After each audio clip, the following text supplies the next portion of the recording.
नमस्कार साथीहरू। आज हामी नेपालका लागि निकै महत्त्वपूर्ण समयमा छौँ। नेपालमा अहिले भइरहेको प्रतिनिधि सभा चुनाव 2082 केवल चुनाव मात्र होइन, यो पुरानो राजनीति र नयाँ पुस्ताको परिवर्तनको लडाईँ जस्तो देखिएको छ। यो चुनाव 5 मार्च 2026मा भएको हो, जहाँ करिब 1 करोड 79 लाख मतदाताले आफ्नो प्रतिनिधि छात्र मतदान गरेका छन्। अहिले देशभर मतगणना भइरहेको छ र धेरै ठाउँमा एउटा रोचक ट्रेन्ड देखिएको छ, घन्टी चिह्नको लोकप्रियता। यो घन्टी चिह्न हो राष्ट्रिय स्वतन्त्र पार्टीको, जसले अहिले युवा पुस्तामा ठुलो समर्थन पाइरहेको देखिन्छ। यस पार्टीसँग जोडिएको सबैभन्दा चर्चित नाम हो बालेन शाह, जसलाई बालेन्द्र शाह। बालेन शाह पहिलो एक ऱ्यापर थिए, पछि काठमाडौँ महानगरको मेयर बने। उनको लोकप्रियता विशेष गरी युवा पुस्तामा निकै धेरै छ।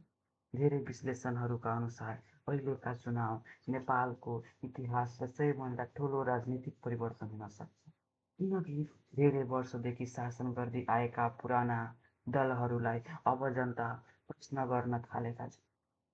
अर्कोतर्फ नेपालको पुरानो शक्तिशाली नेतृत्वमध्ये एक हुन् केपी शर्मा ओली। केपी ओली 4 पटकसम्म प्रधानमन्त्री भइसकेका नेता हुन्, तर अहिलेको चुनावमा उनलाई नयाँ पुस्ताबाट ठुलो चुनौती आएको छ, विशेष गरी झापा 5 क्षेत्रमा। अहिले देशको सबैभन्दा चर्चित निर्वाचन क्षेत्र बनेको छ, किनकि त्यही बालेन शाहले सिधा केपी ओलीलाई चुनौती दिएका छन्। समाचारहरूका अनुसार अहिले युवा पुस्ताले ठुलो परिवर्तन चाहेको देखिन्छ। भ्रष्टाचार, बेरोजगारी र पुरानो राजनीतिक प्रणालीका कारण धेरै युवाहरू असन्तुष्ट भएका थिए। सन् 2025मा नेपालमा भएको जेनजेट आन्दोलनको पछि यो चुनाव भएको हो, जसले सरकार परिवर्तनसम्म गर्यो। त्यसैले अहिलेको चुनावलाई धेरैले नयाँ नेपालको चुनाव भनेर पनि भनिरहेको छ। अहिले सामाजिक सञ्जालमा पनि एउटै कुरा धेरै सुनिन्छ, अब नेपाललाई नयाँ नेतृत्व चाहिन्छ।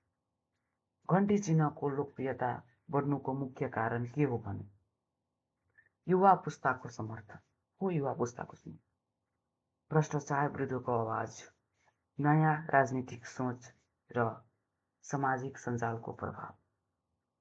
विशेष गरी टिकटक, फेसबुक र युट्युबमा धेरै युवाहरूले घन्टीका समर्थन गरिरहेका छन्।